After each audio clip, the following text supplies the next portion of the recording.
Friends, welcome back to my YouTube channel. ನಾನು ಇವತ್ತು ಸೂಜಿ ರವದಲ್ಲೇ ರವೆ ಉಂಡೆ ಮಾಡ್ತಾಯಿದ್ದೀನಿ. 1 kgಯಷ್ಟು ರವೆ ಉಂಡೆ ಮಾಡ್ತಾಯಿದ್ದೀನಿ. 1 kg ರವೆಗೆ 1 kgಯಷ್ಟು ಸಕ್ಕರೆ ಹಾಕ್ತಿದ್ವಿ.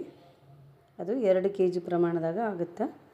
1 kg ಸಕ್ಕರೆ, 1 kg ರವೆ, ಸೂಜಿ ರವೆ, ಬಾಂಬೆ ರವೆ ಅಂತೀವಲ್ಲ, ನಾವು ಆ ರವೆಯಲ್ಲೇ ಮಾಡ್ತಾಯಿದ್ವಿ. ಇವಾಗ ರವೆನ ಒಂದು ಬಾಣಲಿಗೆ ಹಾಕಿ ಒಂದು 4-5 ಟೇಬಲ್ ಸ್ಪೂನಷ್ಟು ತುಪ್ಪನ ಹಾಕಿ ಇಲ್ಲಿ ಹುರಿಯಕತ್ತೀನಿ ನಾನು. ಚೆನ್ನಾಗಿ ರವೆ ಎಲ್ಲ ಮರಳಾಗಿ ಇದು ಹರಳಾಗಿ ಬರ್ಬೇಕು. ಬೇಸು ಚೆನ್ನಾಗಿ ಹುರಿಬೇಕು. ಸಣ್ಣ ಉರಿಯಲ್ಲಿ ಇಲ್ಲ ಮಧ್ಯಮ ಉರಿಯಲ್ಲಿ ಹುರಿಬೇಕು. ಜೋರಿಟ್ರೆ ಸಿಮ್ಮಲ್ಲಿ ಇಡಬೇಕು. ಜೋರಿಟ್ರೆ ಅದು ಸೀದು ಹೋಗುತ್ತೆ, ಕೆಂಪಗಾಗಿ ಬಿಡ್ತೈತಿ. ಕೆಂಪಗಾಗಬಾರ್ದು, ಆದರೆ ಚೆನ್ನಾಗಿ ಹರಳಾಗಿ ರವೆ ಎಲ್ಲ ಚೆನ್ನಾಗಿ ನೀಟಾಗಿ ಹುರಿಬೇಕು. ಇವಾಗ ನೋಡ್ರಿ, ಚೆನ್ನಾಗಿ ಹುರಿಯಕತ್ತೈತಲ್ಲ, ಹೆಂಗೆ ಸ್ವಲ್ಪ ಹರಳಾಗಿ ಬರಕತ್ತವ. ಇವಾಗ ನಾನು ಹುರಿದು ಒಂದು ಪ್ಯಾಕೆಟಷ್ಟು ಅರ್ಧ kgಯಷ್ಟು ಹುರಿದು ಹಾಕಿನಿ. ನಂತರ ಮತ್ತೊಂದು ಅರ್ಧ kgಯಷ್ಟು. ನೋಡ್ರಿ ಎಷ್ಟು ಹರಳಾಗಿ ಕಾಣುತ್ತಿದ್ದು. ಈ ಥರ ಹರಳಾಗಿ ಹುರಿಬೇಕು. ಹಂಗಂದ್ರೆ ರವೆ ಚೆನ್ನಾಗಿ ಬಾಯಲ್ಲಿಟ್ಟರೆ ಕರಗೋ ಥರ ಆಗುತ್ತೆ. ಇಲ್ಲಾಂದ್ರೆ ಕಚ್ಚ ಅಂತ ಇದಾಗುತ್ತೆ. ಅದಕ್ಕೋಸ್ಕರ ಚೆನ್ನಾಗಿ ಹುರಿಬೇಕು.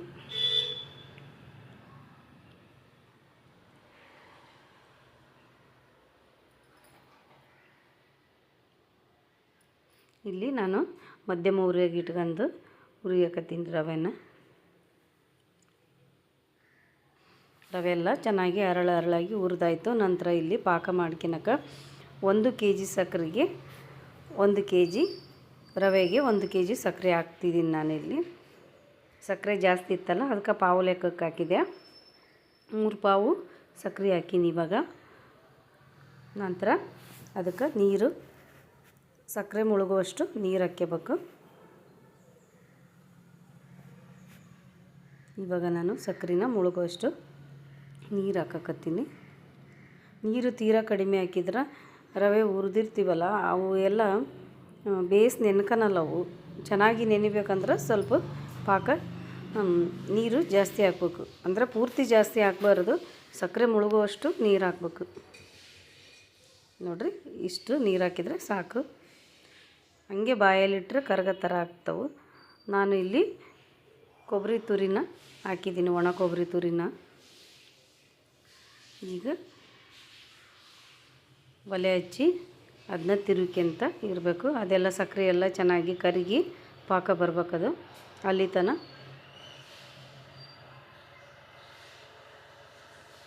ಕೈ ಆಡಿಸ್ರಿ, ಬೇಗ ಸಕ್ಕರೆ ಕರಗುತ್ತಂಗಂದ್ರೆ. ಇಲ್ಲಾಂದರೆ ಜೋರು ಉರಿ ಇಟ್ಟರೆ, ಕೈ ಆಡಿಸಿಲ್ಲ ಅಂದ್ರೆ ಮೇಲೆ ಪಾಕದ ಥರ ಬರುತ್ತೆ, ಕೆಳಗೆಲ್ಲ ಸಕ್ಕರೆ ನಿಂದಿರುತ್ತೆ. ಅದ್ರಂಗೆ ಆಗಬಾರ್ದು. ನೀಟಾಗಿ ಸಕ್ಕರೆನೂ ಕರಗಬೇಕಂದ್ರೆ ಕೈ ಆಡಿಸ್ರಿ. ಇವಾಗ ನಾನು 2 ಚಮಚದಷ್ಟು ಏಲಕ್ಕಿ ಪೌಡ್ರನ್ನ ಇದಕ್ಕೆ ಹಾಕಕತ್ತೀನಿ. ಇವಾಗ ರವೆದಾಗ 1 ಒಣ ಕೊಬ್ಬರಿ 1 ಹೋಳಷ್ಟು ಎರ್ಜಿ ಹಾಕೀನಿ. 2 ಚಮಚದಷ್ಟು ನಾನಿವಾಗ ಏಲಕ್ಕಿ ಪುಡಿ ಹಾಕೀನಿ. 2 ಚಮಚ ಅಂದರೆ ದೊಡ್ಡ ಚಮಚ ಅಲ್ಲ, ಅದು ಸಣ್ಣ ಚಮಚ. ಇಲ್ಲಿ ನಮ್ಮ ಮನೆಯವ್ರು ಕರೆಯಕತ್ತಿದ್ರು. ಇವಾಗ ಸಕ್ಕರೆ ಮೇಲೆ ಬಂದಿರತಕ್ಕಂಥ ಇದು ನೊರೆನೆಲ್ಲ ತೆಗಿತಾ ಇದ್ದೀನಿ. ಅದೆಲ್ಲ ಕಲ್ಮಶ ಏನಾದರೂ ಕೆಮಿಕಲ್ ಇದ್ದರೆ ಅದನ್ನ ತೆಗೆದುಬಿಡ್ರಿ. ಕ್ಲೀನ್ ಆಗುತ್ತೆ. ಸಕ್ಕರೆ ಎಲ್ಲ ಗಲೀಜಿದ್ದೆಲ್ಲ ಅದ್ರಾಗ ಹೋಗಿಬಿಡ್ತೈತಿ. ಇದ್ರಂಗೆ ನಾನು ನೊರೆ ಬಂದಿದ್ದೆಲ್ಲ ಅಷ್ಟು ತೆಗೆದು ಹಾಕಕತ್ತೀನಿ. ಇವಾಗ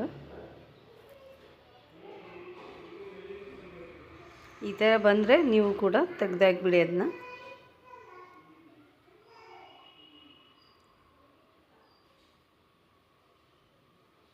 ಈ ಥರ ಮಾಡ್ಕೇರಿ. ಒಂದು ಸೈಡ್ ಬರುತ್ತೆ ಅದೆಲ್ಲ ನೊರೆ ಅಂಥದ್ದು, ಅದನ್ನ ತೆಗೆದಾಕಿಬಿಡ್ಬೇಕು.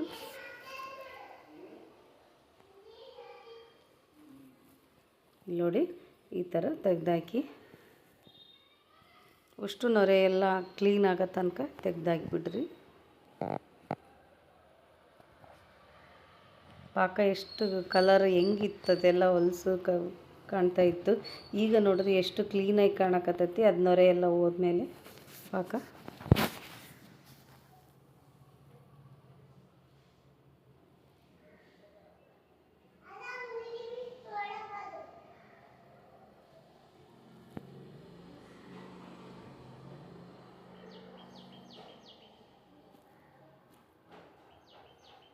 ನಾನು ಚೂರು ಉಳಿತು ಅದು ತೆಗಿಯೋಕ್ಕೆ ಬರಲಿಲ್ಲ.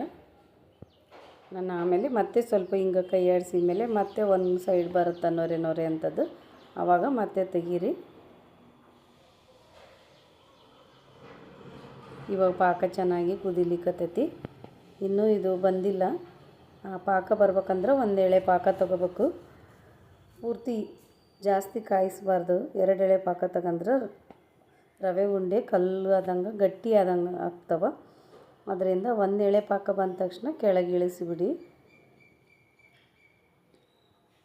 ಪೂರ್ತಿ ನೋಡಿರಿ, ವಿಡಿಯೋ ಪೂರ್ತಿ ನೋಡಿರಿ, ಸ್ಕಿಪ್ ಮಾಡಲಾರ್ದೆ ಎಲ್ಲೂ. ಹಾಗೆ ಬಾಯಲ್ಲಿಟ್ಟರೆ ಕರಗೋ ಥರ ಬರುತ್ತಿದ್ದು ರವೆ ಉಂಡೆ.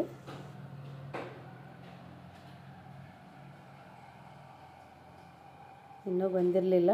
ಈ ಸಲ ನೋಡಿರಿ, ಈಗ ನೋಡಿರಿ ಚೆನ್ನಾಗಿ ಪಾಕ ಇವಾಗ ಬಂದೈತಿ. ಈ ಥರ 1 ಎಳೆ ಬರಬೇಕು. ಹಂಗಾದ್ರೆ ಉಂಡೆ ಕರೆಕ್ಟಾಗಿ ಕೂಡ್ಕೊಂತತಿ, ಚೆನ್ನಾಗಿ ಬರ್ತೈತಿ. ಕಾಣ್ತಲ್ವ? 1 ಎಳೆ ಪಾಕ ಅಂದರೆ ಇದೇ 1 ಎಳೆ ಪಾಕ. ಇವಾಗ ಪಾಕನ ಕೆಳಗಿಳಿಸಿದ್ದೀನಿ ನಾನಿದು. ಪಾಕ ಕೆಳಗಿಳಿಸಿ 3-4 ಟೇಬಲ್ ಸ್ಪೂನಷ್ಟು ತುಪ್ಪ ಹಾಕಕತ್ತೀನಿ ನಾನು ಇದಕ್ಕೆ. ಇದು ಹೇಗೆ ಬರುತ್ತಂದ್ರೆ ಪಾಕ ನೀಟಾಗಿ ತಗಂದ್ರೆ, ಈಗ ನಾನು ಕೆಳಗಿಳಿಸಿದ ನಂತರ 4 ಟೇಬಲ್ ಸ್ಪೂನಷ್ಟು ತುಪ್ಪ ಹಾಕಿ ನಂತರ ಹುರಿದಿಟ್ಕೊಂಡಿರೋಂತಹ ರವೆನೂ ಇದಕ್ಕೆ ಸೇರಿಸಿ ತಿರ್ಬೇಕತ್ತೀನಿ ನಾನು ಇವಾಗ. ಇಲ್ಲಿ ನೋಡಿ ಎಷ್ಟು ಚೆನ್ನಾಗಿ ಬಂದೈತಿ ಇದು. ಈ ರವೆ ಅದು ಪಾಕದಲ್ಲಿ ಸ್ವಲ್ಪ ಹೊತ್ತು ನೆನಿಬೇಕು. ಒಂದು ಅರ್ಧ ಗಂಟೆ ಹಾಗೆ ಬಿಡಿ. ಅರ್ಧ ಗಂಟೆಯಲ್ಲಿ ಪಾಕ ಅಷ್ಟು ಎಳ್ಕೊಂಬಿಡುತ್ತದು. ರವೆ ಎಲ್ಲ ಪಾಕ ಕುಡಿತೈತಿ. ಇದನ್ನು ಹಂಗೆ ಮುಚ್ಚಿಟ್ಬಿಡ್ರಿ. ಇವಾಗ ಥರ ನೀಟಾಗಿ ಲಂಪ್ಸ್ ಏನು ಇರಬಾರ್ದು, ಆ ಥರ ನೀಟಾಗಿ ಕಲಸ್ರಿ. ತುಂಬ ಚೆನ್ನಾಗಿ ಬರುತ್ತೆ. ಟ್ರೈ ಮಾಡಿ ನೋಡಿ. ಇದೇ ಹದದಲ್ಲಿ ಮಾಡಿ ರವೆ ಉಂಡೆ ಹಂಗೆ ಬಾಯಲ್ಲಿಟ್ಟರೆ ಕರಗೋ ಥರ ಬರುತ್ತೆ. ನಾನಿಲ್ಲಿ 2 ಟೇಬಲ್ ಸ್ಪೂನಷ್ಟು ತುಪ್ಪನ ಕಾಯಲಿಕ್ಕಿಟ್ಟು ಇದು ಗೋಡಂಬಿನ ಇದ್ರಾಗ ತುಪ್ಪದಲ್ಲಿ ಫ್ರೈ ಮಾಡಕತ್ತೀನಿ.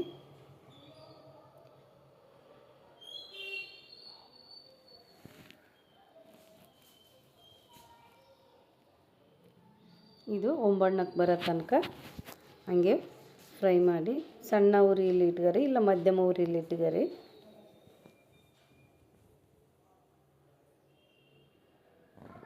ಇದೇ ಹದದಲ್ಲಿ ಮಾಡಿ ನೋಡಿ. ನಿಮ್ಮ ರವೆ ಉಂಡೆ ಹೇಗೆ ಚೆನ್ನಾಗಿ ಬರಲ್ಲ ನಮಗೆ ಕಮೆಂಟ್ ಮಾಡಿ ತಿಳಿಸಿ. ಸೂಪರಾಗಿ ಬರುತ್ತೆ. ಮತ್ತು ನೀವು ಚೆನ್ನಾಗಿ ವಿಡಿಯೋಗೆ ಸಬ್ಸ್ಕ್ರೈಬ್ ಮಾಡ್ಕೋಬೇಕು. ಆ ಥರ ಚೆನ್ನಾಗಿ ಬರುತ್ತೆ ರವೆ ಉಂಡೆ.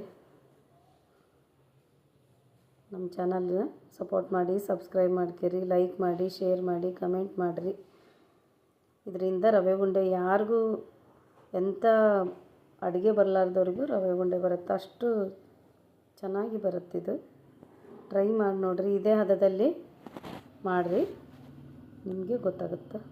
ಈಗ ಇದು ಒಂಬಣ್ಣಕ್ಕೆ ಬಂದೈತಿ. ನಾನು ಎಲ್ಲ ಗೋಡಂಬಿನೂ ಇದು ತೆಗಿತಾ ಇದ್ದೀನಿ. ತೆಗೆದು ಇದು ರವೆ ಮಿಕ್ಸ್ ಮಾಡಿದ್ವಲ್ಲ ಅದರಲ್ಲಿ ಹಾಕಕತ್ತೀನಿ ನಾನು. ನಂತರ ದ್ರಾಕ್ಷಿ ಕೂಡ ಹುರಿಯಕತ್ತೀನಿ ನಾನು. ದ್ರಾಕ್ಷಿ ಚೆನ್ನಾಗಿ ಫ್ರೈ ಮಾಡಬೇಕು. ಇದು ಕೂಡ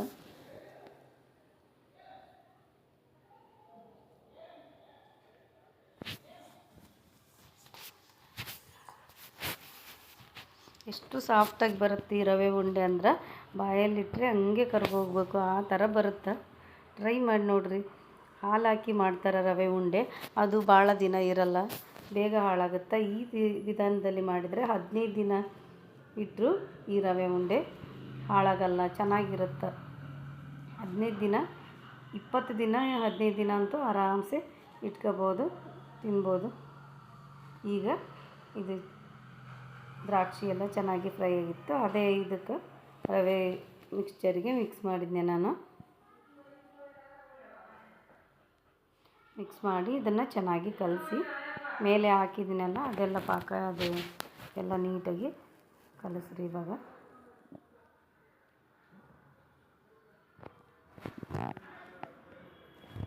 ಅರ್ಧ ಗಂಟೆ ಹಂಗೆ ಮುಚ್ಚಿಟ್ರಿ.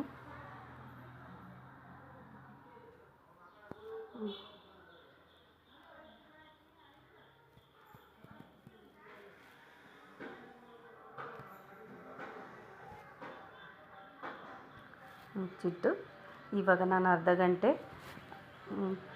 ಪ್ಲೇಟನ್ನ ಆ ಪಾತ್ರೆ ಮೇಲೆ ಮುಚ್ಚಿ ತೆಗೆದಿಟ್ಟಿದ್ದೆ. ಅರ್ಧ ಗಂಟೆ ಆದ ನಂತರ ಇದು ಉಂಡೆ ಕಟ್ಟಲಿಕ್ಕೆ ರೆಡಿಯಾಗಿತ್ತು.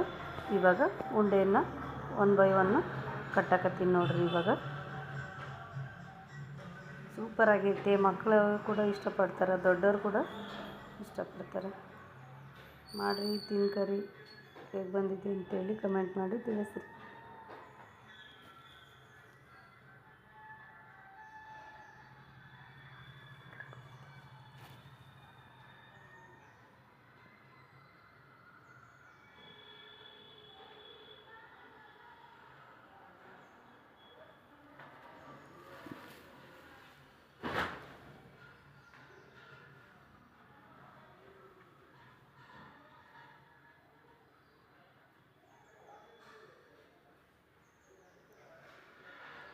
ನೀವು ಜಾಸ್ತಿ ಮಾಡಕತ್ತಿದ್ರಿ ಅಂದ್ರೆ ಇದೇ ಹದದಲ್ಲಿ, ಇದೇ ಪ್ರಮಾಣದಲ್ಲಿ ಮಾಡಿ. ಸೂಪರಾಗಿ ಬರುತ್ತೆ. ಎಲ್ಲರಿಗೂ ಇಷ್ಟ ಆದರೆ ಲೈಕ್ ಮಾಡಿ, ಶೇರ್ ಮಾಡಿ, ಕಮೆಂಟ್ ಮಾಡಿರಿ.